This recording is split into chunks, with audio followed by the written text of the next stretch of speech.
Olá, internautas, tudo bem? Sejam bem-vindos a mais um episódio do Renata Sanches Podcast. Um podcast onde uma andorinha sozinha não faz verão, mas muitas reunidas podem mudar até uma estação. Um abraço carinhoso a você que é do estado do Paraná, do nosso Paraná, para você que é de São Paulo, do Rio de Janeiro, Belo Horizonte. Países europeus estão nos assistindo. Um abraço para os portugueses, também para os russos, que temos audiência também, e nos Estados Unidos.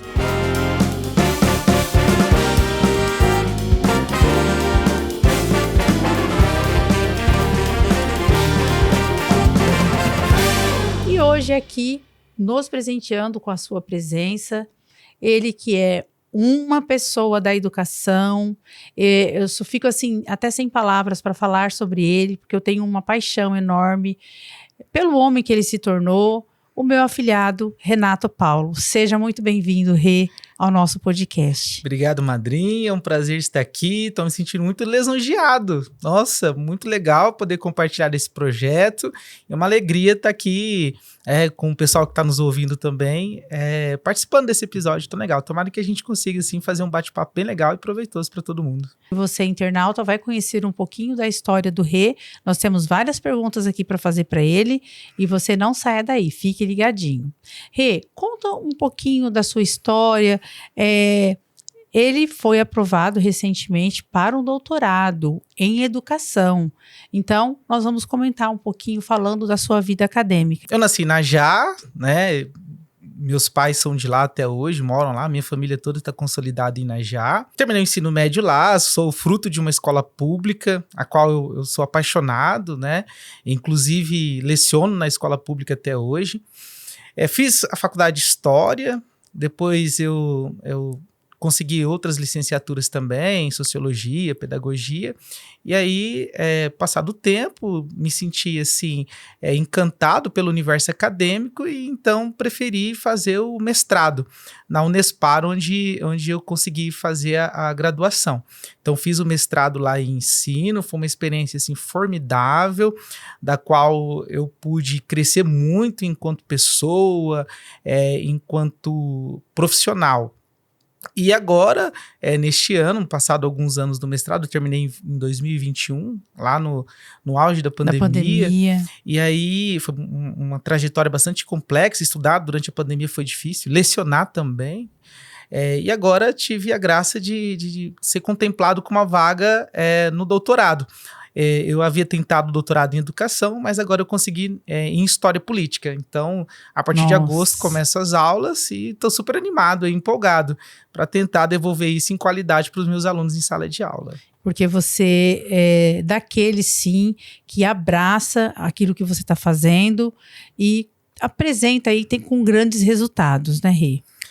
Eu gosto bastante, eu me entrego muito naquilo que eu faço. Em sala de aula mesmo, eu vivo intensamente cada aula, assim, porque eu vejo que muitos alunos estão ali, madrinha, em busca de sonhos. Sim. Então, é aquela situação, uma frase bem clichê, né?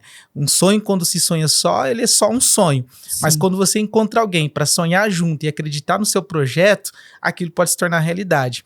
E eu fico muito, assim, feliz em ver que das aulas que eu leciono, com o pouco que eu ajudo no projeto, no plano de vida de cada um dos meus alunos, reflete bem na sociedade. É legal eu ver professores que estão hoje compartilhando o mesmo local de trabalho comigo, que foram os meus alunos. Eu vejo pessoal estudando no direito, eu vejo pessoal na engenharia, agora recentemente uma menina na medicina. É muito legal tudo isso. E gratificante também. Gratificante. Enquanto professor, né, que é assim uma profissão de agente social, é muito legal.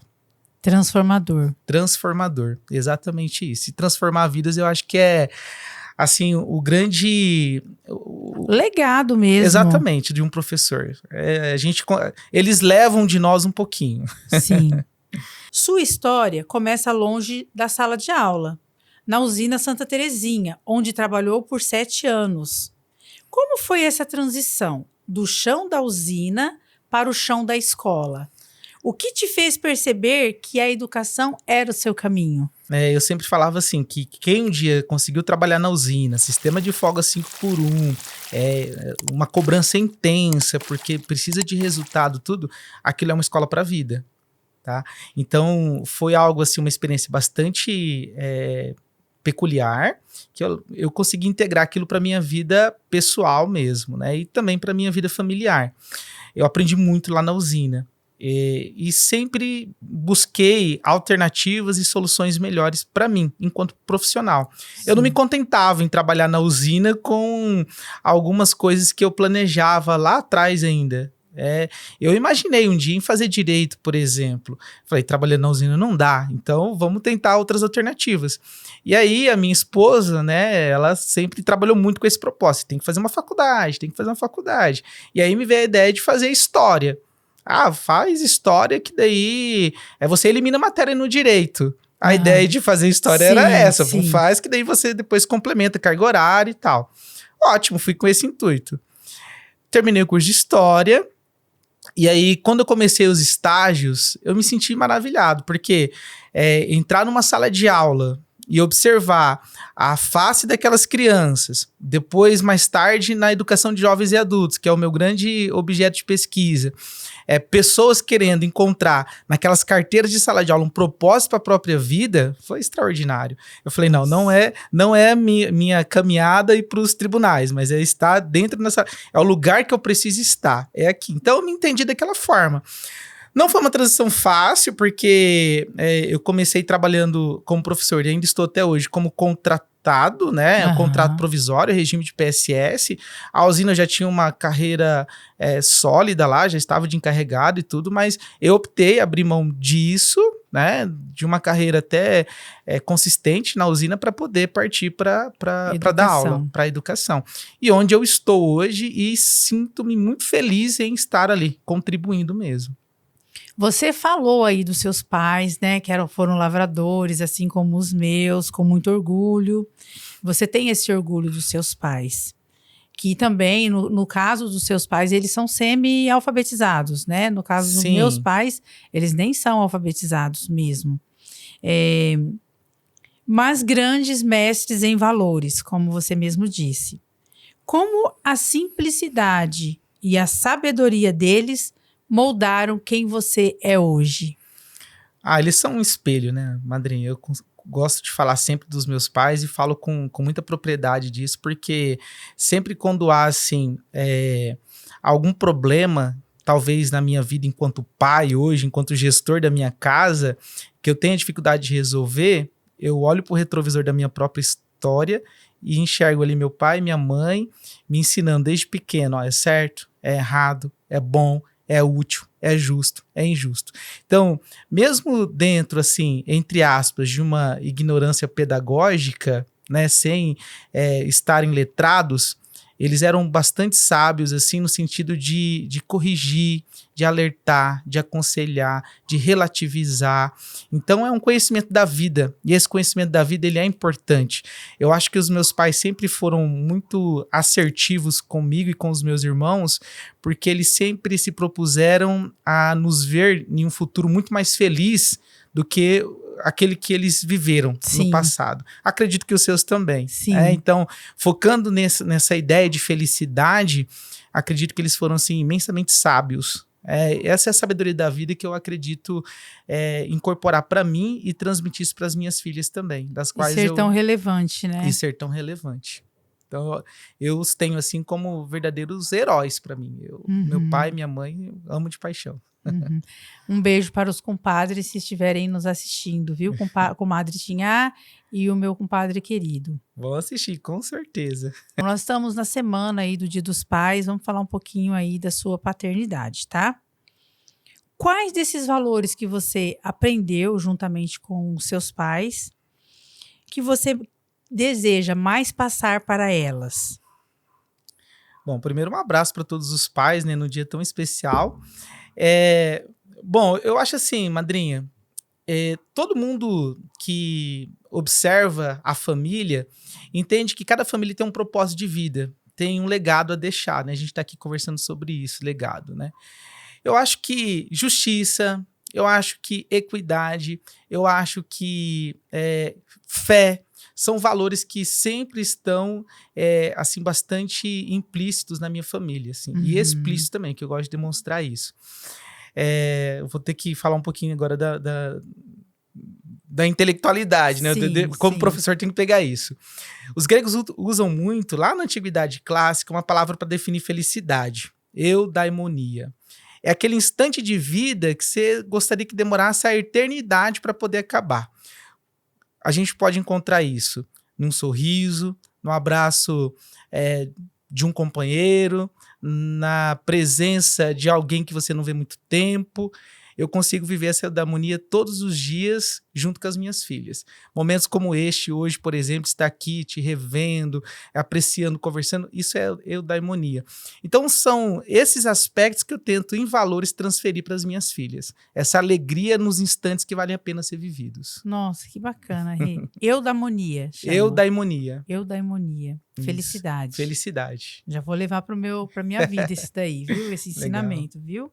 Mas tem algo em especial que você ensina na sua casa e que não estão nos livros da escola? É muito relativo, né? Hoje, sala de aula é um peso muito intenso. Mas eu acredito que os valores que eu tento ser enquanto pai, eu transmito também para os meus alunos. Na verdade, eu entendo eles como um pouco dos meus filhos também. Eu acho que quando você entra na sala de aula com um propósito, que é de complementar trajetórias de vida, você acaba articulando isso também. Então, aquilo que eu desejo para as minhas filhas é o mesmo em potencial que eu desejo para os meus alunos. Então, eu faço um equilíbrio entre os livros e aquilo que eu tenho como propósito de vida para as minhas filhas que estão crescendo lá. Nossa. Você disse aí, né, que já pensou em cursar direito, mas foi no estágio na educação de jovens e adultos que você teve um clique. O que viu naquelas carteiras simples que te fez dizer, é aqui que quero ficar? Sonhos. A minha primeira experiência na educação de jovens e adultos foi trabalhando no distrito de Santa Inês, em Ibiaçaba. Eu ia todos os dias lá. PSS? PSS. A escola de Inajá, ela trabalhava com um atendimento na região chamado APED. É um atendimento de educação para educação de jovens e adultos. E a minha primeira experiência foi lá, na cidade, não, desculpa, no distrito, né? Distrito de Ibiaçaba. De Ibiaçaba. Era uma sala, assim, bastante ampla e muito heterogênea. Eu era a pessoa mais nova dentro da sala. O meu aluno mais jovem lá devia ter uns 42, 45. O mais velho, 78. Nossa, então, assim, foi uma experiência formidável. Quando eu cheguei lá, eles acharam que eu era filho da diretora, né? Não o professor deles. Foi uma experiência, assim, bem legal. Quando eu cheguei em Ibiaçaba para dar aula, eu observo 30, 35 alunos lá, todos muito formais comigo, me chamavam de senhor, não gostavam de brincadeiras, assim, eles estavam sérios, compromissados. E aí depois, né, depois de um tempo, vai tirando aquele nervosismo, eu vou deixando eles à vontade, e aí começa o bate-papo. Eu observava, assim, que todos eles, por mais que fossem assim, serventes de pedreiro, cozinheira, comerciante, lavradores, todos eles observavam naquelas carteiras da sala de aula uma possibilidade de resgatar a sua história rompida de alguma forma, por algum motivo lá no passado, de um futuro que eles quisessem viver, até o senhor de 78 anos. Então, assim, trabalhar com esse objetivo, com esse propósito, para mim, foi uma missão de vida, porque ali eu não estava com alunos. Eu estava com projetos de vida a serem resgatados para poder tentar dar um direcionamento e dizer, eu tô com você e não vou largar a sua mão. Nós estamos juntos porque a educação realmente ela pode salvar. Aliás, madrinha, eu acho que é algo assim bastante interessante de se falar isso, né? Para quem veio de uma origem humilde, como a minha, a educação ela é um ato revolucionário. Ela é capaz de transformar vidas, transformar projetos, transformar sonhos e, sobretudo, transformar a realidade da sociedade que a gente está. Então, eu observei ali uma matéria-prima muito bacana para poder trabalhar, que eram aqueles jovens e adultos. É onde eu me dediquei, assim, piamente. Eu me integrei. Você ficou quanto tempo lá, Rê? 1 ano e meio. 1 ano e meio eu trabalhei lá. Só que assim, foi depois a experiência que me garantiu ter subsídio para fazer minha dissertação de mestrado e agora para a proposta de tese de Teve doutorado. matéria-prima ali. Sim.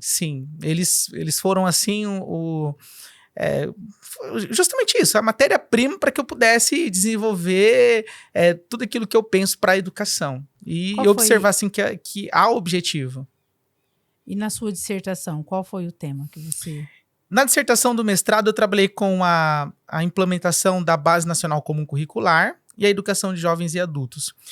Hoje, Madrinha, infelizmente, nós não temos políticas públicas que tratem tão bem o estudante, sobretudo para quem é desse extrato educacional chamado EJA, Educação de Jovens e Adultos.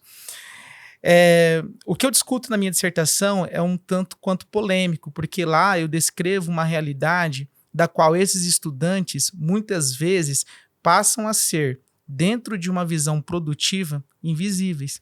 Por exemplo, estamos partindo para a 3ª refeição do dia. A gente não se lembra se algum desses fez ao menos uma. Então são invisíveis, são pessoas que são esquecidas ou simplesmente descartadas por não terem um potencial acadêmico, curricular, tal qual muitos outros têm e se exige hoje, né? Então eu trato dessa questão na minha dissertação de mestrado. E isso é um pouco da barbárie do que a gente vive hoje, né? Nesse mundo tão repleto de competitividade, onde eu preciso ser melhor do que o outro, onde, né, a gente aprende assim, diversas metodologias para ensinar para o aluno, você tem que ser melhor do que o outro. Na verdade, não é ser melhor. Eu tenho que imaginar e considerar que o outro existe, que ele é importante e que ele faz todo o propósito diferencial para a minha própria vida. Não deixa de ser uma filosofia, né, Rê? Ah, sem dúvida. Sem dúvida. Quando eu penso no outro, quando eu existo pelo outro, né? Na verdade, Madrinha, quando a gente fala disso, né? Eu partindo para a filosofia de novo. 3 formas de amor. Platão falava sobre eros. Quando é que a gente ama, segundo Platão? Quando eu desejo algo. Então, quando eu estou desejando, eu estou amando. Depois que eu conquisto aquilo, parece que o amor acaba. Aristóteles, filia. Eu amo enquanto eu tenho a realidade. Por exemplo, eu não preciso esperar eu estar no 4º ano de direito dando aula para imaginar que eu tenho os melhores alunos. Não, os melhores alunos são o que eu tenho aqui. Colégio Antônio Tortato, do 1º ao 3º ano, com realidades distintas, né, vindos de uma cidade humilde do noroeste do estado do Paraná. Esses são os melhores alunos que eu tenho. Amor é o que tem. Agora, a melhor interpretação é a última, do pensador considerado Deus por nós, Jesus. Jesus fala ágape, amor e entrega condicional ao outro, é o sacrifício, é você se dedicar ao outro o tempo inteiro. E esse outro, ele não tem endereço, não tem nome, não tem telefone, ele pode ser qualquer um. Desde um para o outro nós aqui, ou qualquer um dos que estão nos assistindo agora em qualquer lugar desse mundo. Esse é o amor que a gente tem que entregar.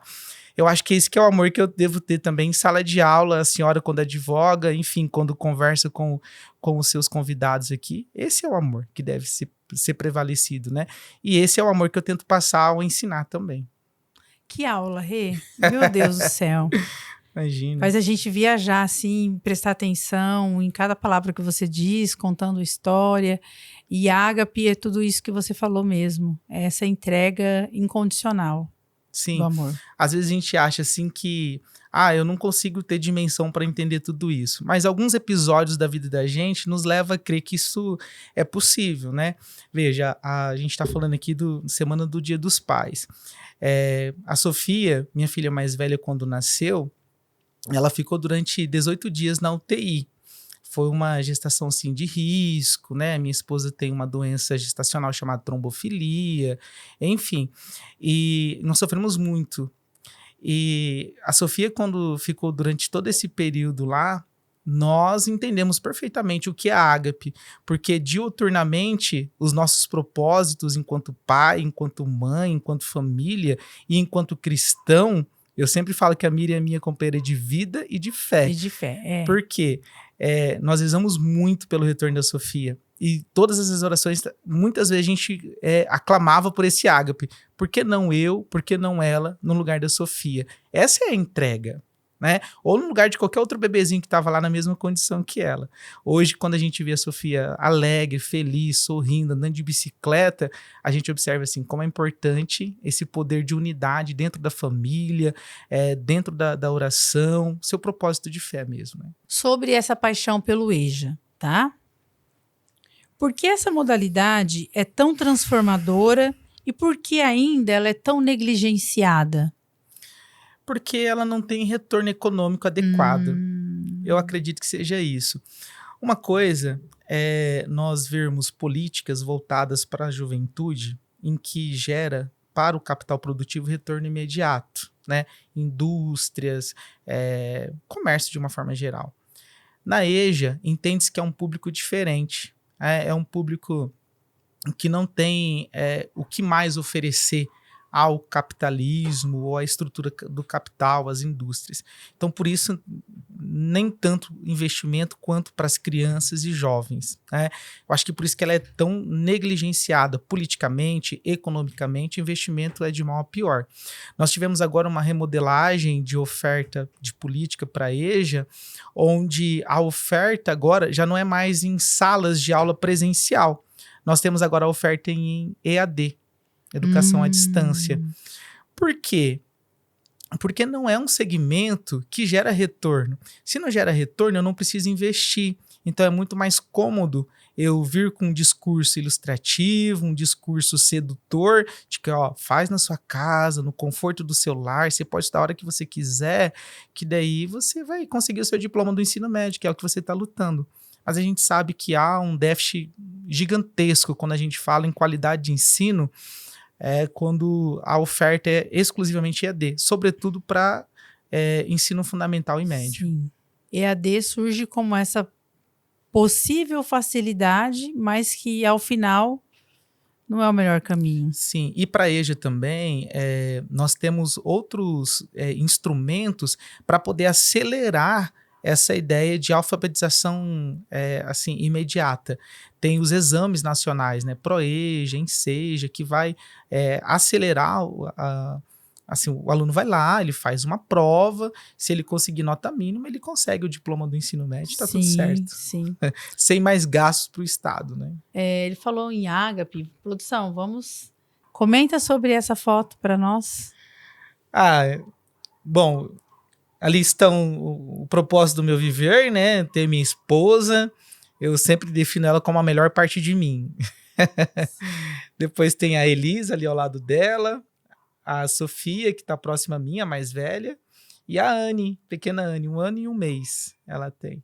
Cheia de alegria para dar. São, assim, aquilo que me faz levantar todos os dias e acreditar que o futuro é possível e que a gente pode realmente mudar as coisas, transformar obstáculos em degraus para a gente poder seguir em frente na jornada da vida. Ô, Rê, e ali, cabe mais um espacinho para mais alguém? Não chegou. Tá bom, né? Olha só. Muita mulher na minha vida já. Chega. A Anne não chegou a pedir o irmãozinho? Não. A gente vai ensinar ela a falar mais nada. Só o irmãozinho não, tá bom. Irmãzinhas. Muita gente já. Mas sou muito feliz. Eu sou muito grato. E assim, vai tentar um menininho? Muitas pessoas falam isso. Não, sou muito feliz com as minhas meninas, amo muito elas, e quando eu e a Miriam decidimos assim, ter filhos, uma coisa muito bacana, e isso a gente teve assim, uma cumplicidade muito, muito legal. A gente nunca decidiu, nunca pensou por sexo de criança, a gente sempre pensou assim, filhos, né? A gente acha assim que Deus, ele dá a nós a possibilidade de educar uma pessoa.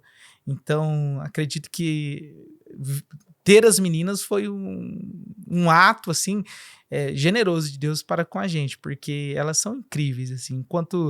Enquanto família, elas me fazem ser um homem muito diferente, assim. Sim. Fico até emocionado. Parabéns pela família, porque Obrigado.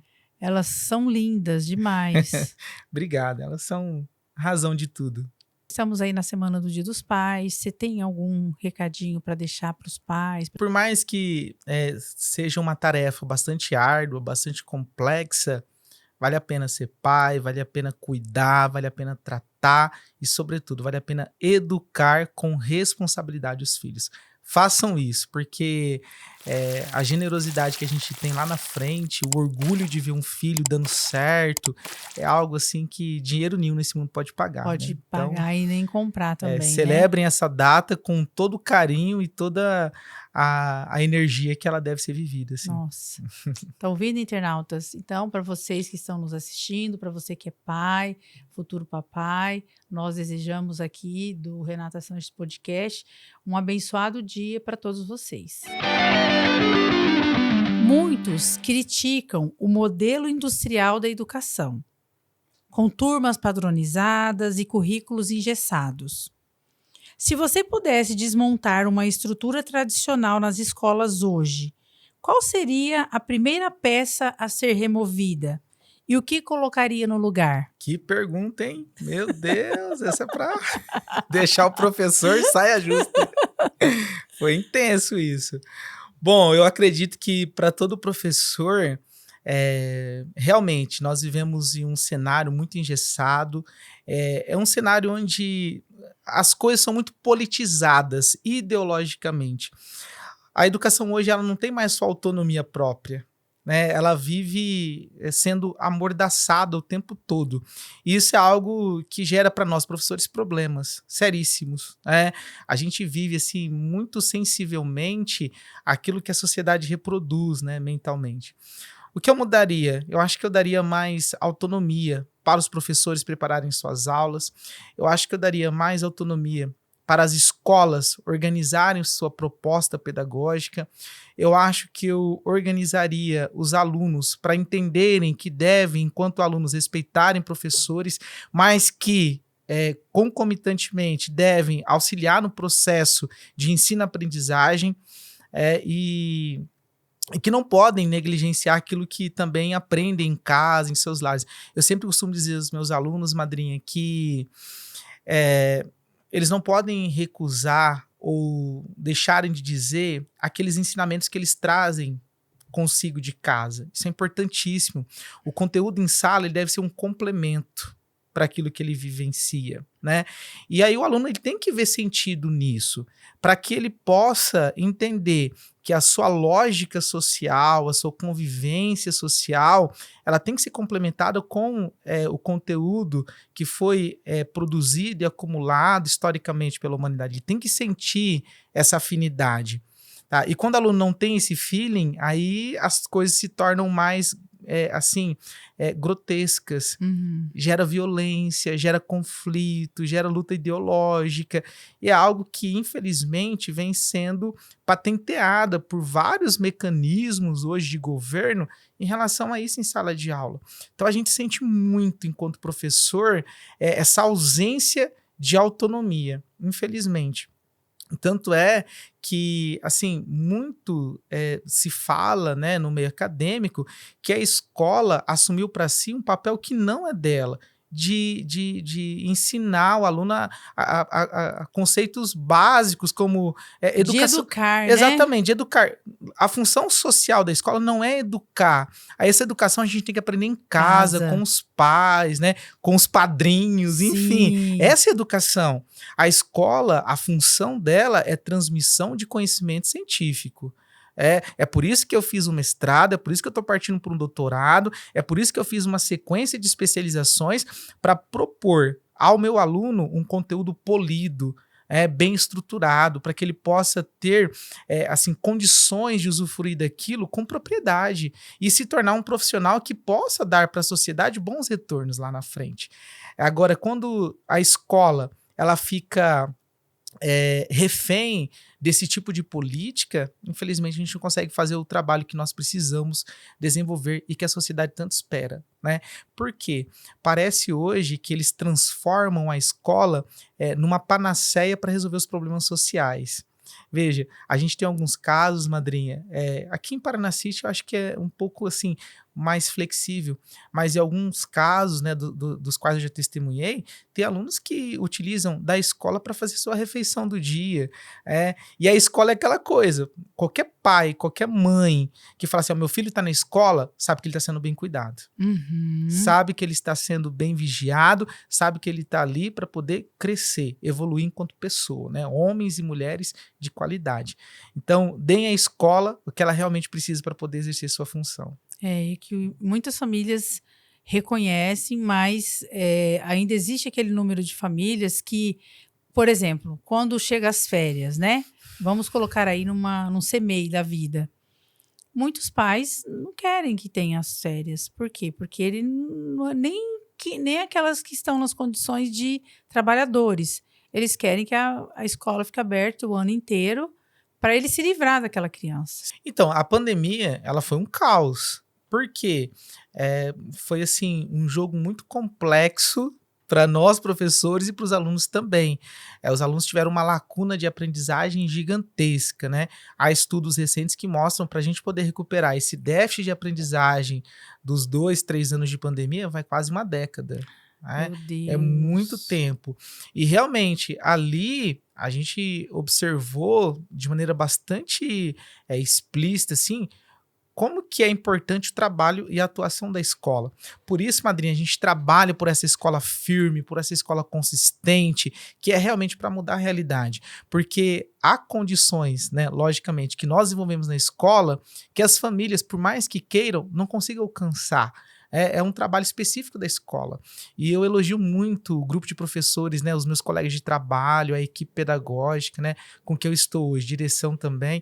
É uma equipe assim, muito concentrada e focada. Eu acho que isso é pertinente de todo mundo da escola pública, né? Por mais que tenha lá suas críticas, suas objeções, enfim, é um público que tem sim aliás, uma gana de profissionais que tem sim um plano e um propósito para poder assim desenvolver um bom trabalho. Sim. Na pandemia, assim, foi um divisor de águas, a gente fala, né? Eram aulas por Meet, que você esperava a boa vontade dos alunos entrarem ali, você tinha que fazer um encantamento também. E os alunos eram totalmente resistentes a esse modelo de ensino. Por quê? Eles não abriam as câmeras para a gente poder conversar. Os alunos que estão nos ouvindo agora vai se lembrar. Vão ficar assim, pé da vida. Por quê? A gente falava, abre a câmera, desenvolvia várias dinâmicas assim, para tentarem, para que a aula pudesse ficar minimamente mais humanizada. E não ficavam, né? Tinha ali caretinhas, memes, às vezes eles colocavam a nossa própria foto lá no perfil deles, sabe? Mas no final das contas, a gente observava que aquilo era uma estrutura de resistência do aluno contra aquele processo que estava sendo posto. Mas nós não tínhamos outra alternativa, né? É melhor o mínimo do que nada. Então, a gente trabalhou da melhor forma possível. E, assim, dentro da realidade do nosso colégio, assim, eu acredito que a gente tenha atingido bons objetivos. Claro que com todas as limitações, né, que a pandemia forneceu para nós. Você estuda os impactos agressivos da tecnologia na formação dos estudantes. O que perdemos quando trocamos o diálogo pelo algoritmo? Muito, madrinha. A gente observa, assim, que os nossos alunos atuais, né, ou contemporâneos, por mais que sejam alunos, né, que vivem dentro desse paradigma informacional, digital, eles são extremamente carentes de uma conversa, de um diálogo. Eles têm essa sensibilidade. E muitos deles se escondem lá, atrás de jogos, atrás de redes sociais e tudo mais. Só que, assim, o corpo a corpo, né? Ou como meu pai fala, no tete a tete, isso é necessário, essa conversa. Muitos alunos utilizam do espaço da escola para desabafar com o professor. Por exemplo, no último ano a gente teve vários casos, assim, de alunos que assim, confidenciam abusos, por exemplo, violência doméstica, enfim, é uma infinidade de situações, sim, que os exemplos vão ao infinito. Mas quando se utiliza da tecnologia na sala de aula, eu acho que isso tem que ser dosado. Não que eu seja, assim, contra a utilização de tecnologia. Muito pelo contrário, acho que isso ajuda. Olha o canal que nós estamos aqui, né, com alcance generoso de pessoas. Isso é interessante, é bom, faz com que a informação seja fluida, enfim. Só que isso não substitui o trabalho humano. A ideia de você passar para o aluno um dever de casa, dele fazer, de você dar um feedback ao aluno e tudo mais. Infelizmente, nós temos hoje, na educação, o Estado do Paraná trabalha muito com isso, com uma ideia de plataformização do ensino. Os alunos hoje são submetidos a exercícios em diversas plataformas. É Inglês Paraná, é Redação Paraná, é quizzes, né? Enfim, Super Desafio Paraná. São atividades que o professor posta e ele tem que fazer em casa pelo celular. Muitos alunos têm resistência em não fazer, né? Só que todos os professores têm lá as suas queixas também em relação a isso, né? Toda a consideração para quem gosta, né? Enfim, facilita em algum passo. Mas eu observo, assim, enquanto estudioso, que não são condições, instrumentos que dê para o aluno qualidade acadêmica para que ele possa evoluir. Muito pelo contrário, acho que é mais uma limitação. Como ser um professor antídoto num mundo onde o TikTok dita o ritmo da aprendizagem? É difícil, não é fácil.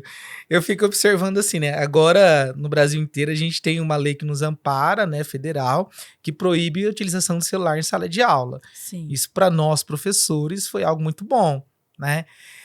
Eu acho assim, madrinha, o professor tem que estar bem preparado para poder ir para a sala de aula. Ele tem que estar concentrado, ele tem que estar focado, ele tem que estar com um planejamento bem organizado. Para que você possa, na medida do possível, transformar a sua fala em um objeto de interesse para o aluno. Para que o aluno possa se identificar minimamente. Eu leciono filosofia, história, sociologia. Em tese, são todas disciplinas chatas. Meu Deus, vai vir um professor de história. Só que, assim, a metodologia que se utiliza, a forma, a dialética, como que eu posso dizer, a oratória envolvente, trazendo o aluno para o conteúdo, isso passa a ser um atrativo, um diferencial. E o aluno fica focado, né? Nossa, é muito legal. Eu já fui surpreendido inúmeras vezes ser aplaudido no final de uma aula, por exemplo. Foi, poxa vida, né? Falando sobre, por exemplo, Revolução Francesa, um assunto que os alunos pouco importam, né? Não veem, assim, um encaixe entre aquilo e a sua vida atual. Mas depois da aula eles gostam, sentem-se bem, sabe? Por quê? É a ideia de preparar a aula. Eu acho que a gente tem que se perguntar assim, ó, enquanto professor, como que eu estaria ali se eu estivesse ouvindo essa aula? Acho que eu penso nisso sempre para poder preparar minhas aulas e o conteúdo que eu tenho para ministrar. E é algo que vem dando certo. Então, assim, porque para a gente concorrer contra esse mundo digital é extremamente complexo. Para a gente poder tornar os nossos assuntos, conteúdo, objeto de interesse do aluno, é um esforço redobrado, né? E quando eles estavam com o celular em sala de aula, muito pior, né? Era impossível. Celular, eles tinham tudo ali a um clique. Sim. Rê, e como é que está essa implementação na prática? Houve uma adesão de todos os alunos ou tem aquele ainda que insiste? Olha, madrinha, sempre existe aqueles gatos pingados, assim, mas são muito pouco. A aderência foi muito legal, foi muito generosa, assim. Sala de aula, você vê pouquíssimos casos, assim, de alunos que levam o celular. Alguns que levam a nossa escola... Eles têm algum lugar para deixar o celular, aqueles que levam? Então, alguns alunos que nós observamos que estão lá, né, utilizando, eles são orientados, né, já na entrada da escola, a deixar com o inspetor de pátio, aí leva para a secretaria, tem uma caixinha lá que fica organizado com nomes, dados certinho do aluno. Normalmente a gente faz contato com os pais também, para notificar o porquê que o aluno foi com o celular para a escola, sendo proibido. É bem rigoroso nesse sentido, assim. E vem dando certo. Muito legal mesmo, assim. É porque, assim, nós perdíamos muito tempo em aula pedindo para que o aluno guarde o celular, não use aquilo e tal, né? E outras situações também de gravar o aluno, gravar, fotografar professor, fazer figurinhas, memes, condições vexatórias, assim, que era bastante recorrente em sala de aula. Uhum. Hoje isso é uma página virada. Qual a idade dos seus alunos? Eles têm entre 14 e 17, 18 anos, né? Hoje eu leciono só no ensino médio. Só no ensino médio. Uhum. Só no ensino médio. Tá certo. Que bom que tá dando certo, que estão respeitando a lei. Claro, né? Tem resistência, mas eles são assim. A gente encontra meios para suprimir. Então, vem dando certo, assim. Uhum. E é legal de trabalhar dessa forma, que daí a gente consegue atingir objetivos, né? Sim. Você chegou a mencionar, né, que o estudar é um ato político. Não deixa de ser um ato político. Sim, claro. Né? Como a educação pode ser um instrumento de transformação em tempos de polarização e desinformação? Bom, eu sempre falo assim, ó, que quando a gente tem conhecimento, ele é transformador, né? Toda vez que a gente tá diante de alguma situação e você tem bala na agulha, você sabe para onde mirar, você sabe qual é o seu foco. A educação, ela é esse subsídio, ela nos dá esse subsídio de atuar com propriedade, de agir com noção, tá? Então, assim, numa sociedade tão, hoje, né, dividida, eu acredito que a educação é o meio que faz com que as pessoas reflitam para saber qual o caminho a seguir. Sem pretensão política A ou B, né? Mas dá o seu ponto com convicção, com certeza. Eu gosto muito da frase de Aristóteles, que ele falava assim: o homem é um animal político. Tudo bem se você não gostar de política, mas você vai ser gerenciado por aqueles que gostam de política. Então, é melhor que você organize a sua estrutura cognitiva para que você saiba minimamente cobrar e defender os seus próprios direitos políticos. Então a escola é ela que dá, nessa sociedade tão dividida, tão bipolar, essa estrutura da gente tomar a decisão. E nem sempre eu preciso ir por A ou por B. Talvez eu precise mesmo seguir em frente. Né? E olhar que o meu destino ele supera essas perspectivas ideológicas. Né? Arrasou, Rê. Tá difícil as perguntas aí, madrinha. Meu Deus. A produção, vamos nos reunir. Produção. Qual foi o momento mais difícil em que você viu a educação mudar a vida de alguém? E o mais frustrante? Eu acredito que foi na EJA mesmo, né? Por exemplo, lá em Biaçaba, eu tinha uma menina, estudante, que era cadeirante. Ela tinha problema renal, ela tinha um pouco mais de 30 anos de idade, e ela falava para mim assim sempre: professor, eu nunca consegui levantar dessa cadeira para dar um passo, mas eu consigo observar, através dos seus ensinamentos, que é possível ir muito além do que dar um passo sem levantar da minha cadeira. Isso para mim foi algo impactante, assim. Eu falo assim, poxa vida, né? Enquanto professor, você conseguir levar e direcionar através daquilo que você aprendeu ao longo de uma vida inteira, né? E conseguir fazer com que a pessoa te enxergue daquela forma como o fio condutor de um problema físico, de um problema ali estrutural, foi edificante, assim. Eu acho que esse foi algo que me brindou como professor, algo que me deixou assim, bem entusiasmado em continuar. Eu acho que o que é mais difícil, madrinha, é a gente tentar lutar contra essas políticas de desmonte da educação e nem sempre ter força para poder vencer. Eu acho que isso é o principal, artifício hoje do professor, é lutar contra as barreiras burocráticas que o condicionam. Eu sempre gosto de falar para os meus alunos que o que eu mais gosto de fazer é dar aula, é estar com eles, porque dentro da gama de situações e condições que a gente resolve hoje em sala de aula, o melhor é dar aula, é ensinar, porque a burocracia que nos persegue são gigantescas, e nem sempre são burocracias para dar bons resultados ou que estão preocupadas com a vida profissional do aluno ou com a qualidade de plano de carreira do professor. Muito pelo contrário, eu acho que é mais assim para dificultar mesmo do que para progredir. Seu próximo passo é o doutorado em História Política, né? Isso, Sim. né? e o sonho de ser professor universitário. O que a sala de aula da universidade pode fazer que a da escola básica não consegue? Eu acho que não tem diferença entre uma e outra, né? Eu acredito que é uma questão de estágios de vida. Para que o aluno possa chegar no ensino superior, ele precisa passar pela educação básica. Então, acho que é complementar. Enquanto profissional da educação, eu imagino que eu poderia estar em um estágio maior, transformando mais vida e atingindo o maior número de pessoas. Se ser professor trabalhar nessa ideia do ágape, de entrega incondicional ao outro, acredito que quanto maior for seu público e maior o estágio dele, mais extensivo o seu legado vai ser. Então, eu imagino que estar numa sala de aula de universidade é justamente isso, é tentar desenvolver um propósito para que eu possa atingir um público diferente, mas não melhor ou pior do que o outro. Não sei se eu consegui responder. Então, assim, estar na escola, na universidade, é tentar buscar subsídios para que aquele público que vai estar mais diretamente ao mercado de trabalho dê um retorno mais imediato para aquilo que eu imagino que seja uma sociedade mais equitativa, mais igualitária, que propõe aí um ideal de justiça social.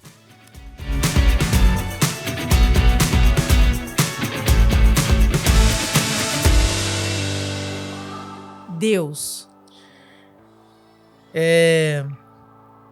Eu vou dizer assim que é o meu esteio. É onde eu me recorro para poder respirar, planejar e sonhar. Família. Família? Base. Acredito que a minha família é a minha eudaimonia, a minha felicidade, onde eu estou para eles assim como elas estão para mim. Eu me sinto muito confortável. Meu pai, minha mãe. Né? Carreira. Luta diária. Só que é algo assim onde me identifico. Eu gosto muito de fazer o que eu faço. Eu me sinto bem de estar onde eu estou. Eu sempre falo, né? Se um dia eu sonhei em ser advogado, né? A sala de aula é meu escritório, onde eu gosto de estar e desenvolver todos os meus trabalhos da melhor forma possível. Nossa, que legal. Sucesso. Consequência da dedicação, consequência de luta, de esforços e da atuação, de fé que você tem.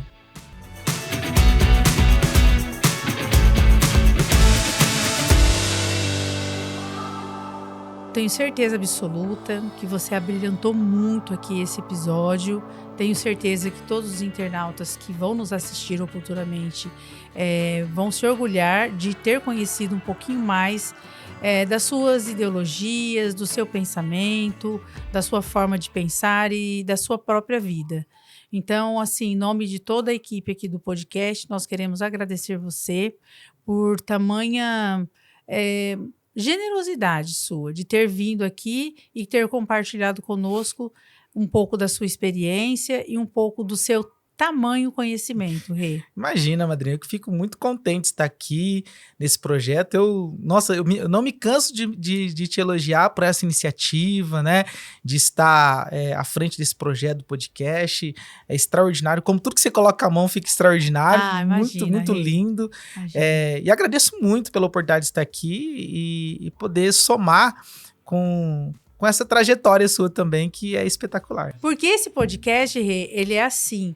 Nada é coincidência, é tudo providência. Então, o fato de você estar aqui hoje não foi coincidência, e sim providência divina. Viu? Amém! Uma salva de palmas, então, para Valeu. o Rê. E para você que ficou até agora conosco, encaminhe esse vídeo para alguém da sua família, para um amigo, enfim, encaminhe para todos, porque o tema de hoje foi muito importante, foi sobre educação. Nosso muito obrigada a você, Rê. Disponha. Obrigado, eu que agradeço.